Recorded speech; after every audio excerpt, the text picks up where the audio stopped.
So ito na nga yung latest chika guys. So ang sabi niya, I'm deeply sorry Emma kung luluhod ako. Ngayon ay gagawin ko, patawad mo lang. So siya po guys si Borge Rojas. Sakit ng brace ko. Ayan, ayoko tong palagpasan guys as a pageant fan of Emma Mary Tiglao. Hindi niya deserve na bastusin siya na kung sino man. Diba? And lalong-lalo na kung kapwa mo Pilipino or kapwa Pinoy pa yung gagawa nun or yung mambabastos nun. So ito na nga, after the finals of Miss Universe, after finals of Miss Universe, nag-live si Emma Mary Tiglao na ang sabi niya, nabastos nga siya na isang Filipino fan, naka-Philippine sash pa siya, kasi dumadaan lang siya sa bay nito ni Borge Rojas. And tinap siya nito and sinabihan na, umalis ka nga, nanonood kami, and sinabihan pa nito si Emma Mary Tiglao na, wala akong pakialam kahit Miss Grand International ka pa. Walang pakialam daw kahit Miss Grand International ka pa. Hello? Miss Grand lang naman yung ginaganyan mo, yung binabastos mo. Diba? Tsaka hindi mo kailangan din maging Miss Grand para mangganon sa ibang tao. Yung pagrespeto sa ibang tao, guys, hindi yan kailangan madalas internationally. Ang gagaling yan mismo sa loob ng bahay bago tayo lumabas. Diba nga sa school pa lang, pinag-aralan natin yung GMRC, kung paano tayo gumalang sa kapwa-tao. Diba? Diyos ko, kailangan mong mag-public apologize. Mag-public apology ka kay Emma Mary Tiglao kasi grabe yung ginawa mo sa kanya. And ang masakit pa dito guys, Filipino fan pa yung nagganon kay Emma Mary Tiglao. Diba? Napapansin naman natin na ang babait ng mga Thai people, Thai fans kay Emma, na halos ang dami binibigay na regalo, iPhone, iPad, pagkain. Tapos tayo pa yung mag-treat ng ganon. Tayo pa, Pilipino pa, nakakahiya. Sobrang nakakahiya.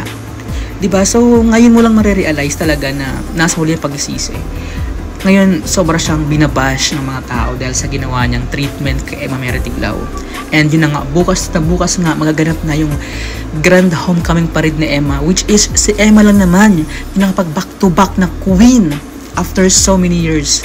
Nakapagbigay ng pride. Diba? Pinoy yan. So, hindi niya deserve na maranasan to, ma-experience to, at galing pa sa Pinoy. And, ayun. Sana ma-realize mo, Borge, I know hindi kita kilala, pero mali yung ginawa. Sana, di ba, pwede mo siya i-approach ng maayos.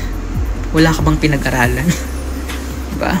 Nanggagaling yan mismo sa mga magulang natin kung paano tayo palakihin, paano tayo alagahan. Hindi mo kailangan makapagtapos ng pag-aaral para matutunan yung paggalang sa ibang tao. Nagaling yan sa loob ng tahanan kung paano kapalaki ng magulang natin. So, gusto ko pag-public, how do you call that?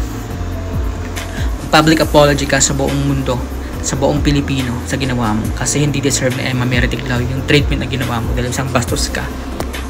So mga kapolitika, inyo pong napanood itong rant ng isang vlogger na kung saan hindi niya nagustuhan yung ginawa ni Borge Rojas dito kay Emma Tiglao. Ito po yung continuation ng ating napag-usapan kahapon na binalita at naikwento ni Emma Tiglao yung pangbabastos di umano sa kanya ng isang Pinoy doon sa venue ng Miss Universe.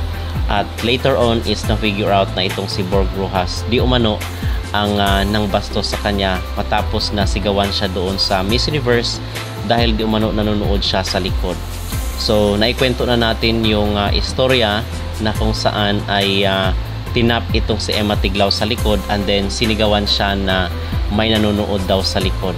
Okay, which is ito, yung nasa likod na sumigaw sa kanya ay isang Pinoy at itong si Borge Rojas.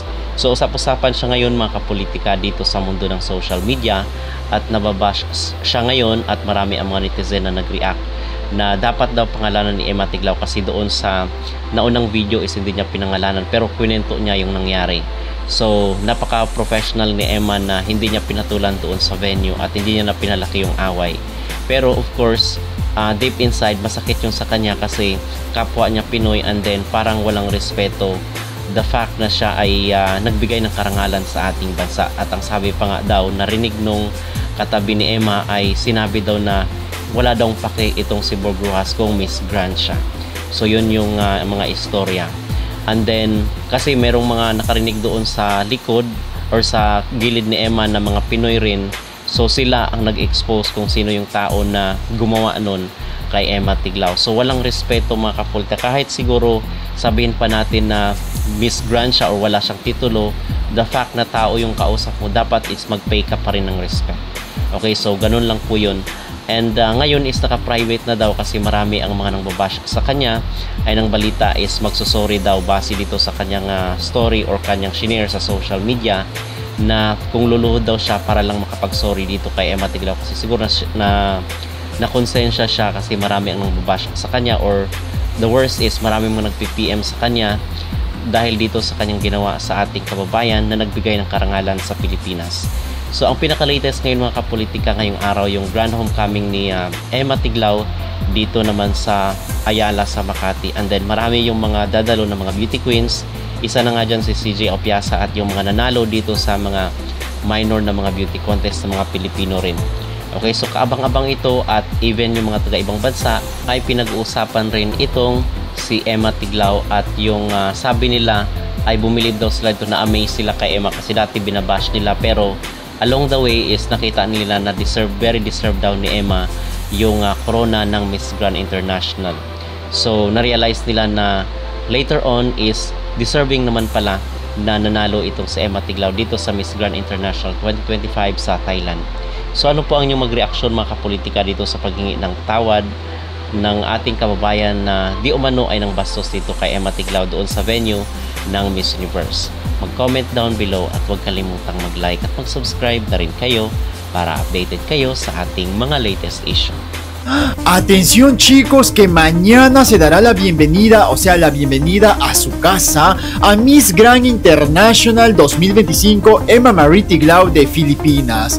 ¿Será una bienvenida histórica y multitudinal? Soy Ian Castro y aquí te lo cuento. Así es chicos, la página de Miss Grand ha anunciado que mañana se realizará el homecoming de Emma Marie Tiglao Miss Grand 2025 de Filipinas. Rumoran que será así de apoteósico. ¿Se imaginan? Porque es el primer back-to-back en la historia del Miss Grand. Digamos que es la primera Miss Grand Filipinas que lo gana en competencia, porque CJ Opiasa, digamos que fue coronada como sustituta por ser primera finalista de Rachel Gu. Creo que Nawak debería dedicarse más a su Miss Grand, ya no realizar el Miss Universo 2026. Siga, señor, usted con su Miss Grand. Nawak hizo el Miss Universo más apoteósico de los últimos tiempos en cuanto a producción. ¿Y de qué le valió? ¿De qué le sirvió? Lo tomaron como el villano totalmente, el machista, el misógino. No le sirvió de nada.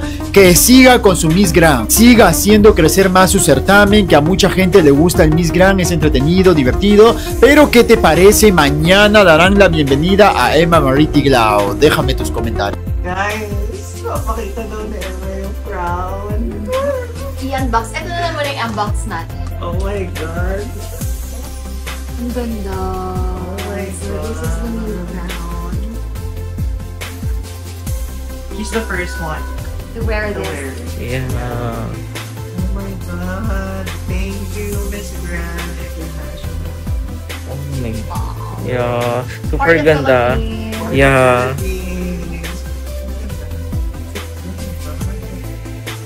Nakabahan ako, din. Super ganda. Isang lana natin.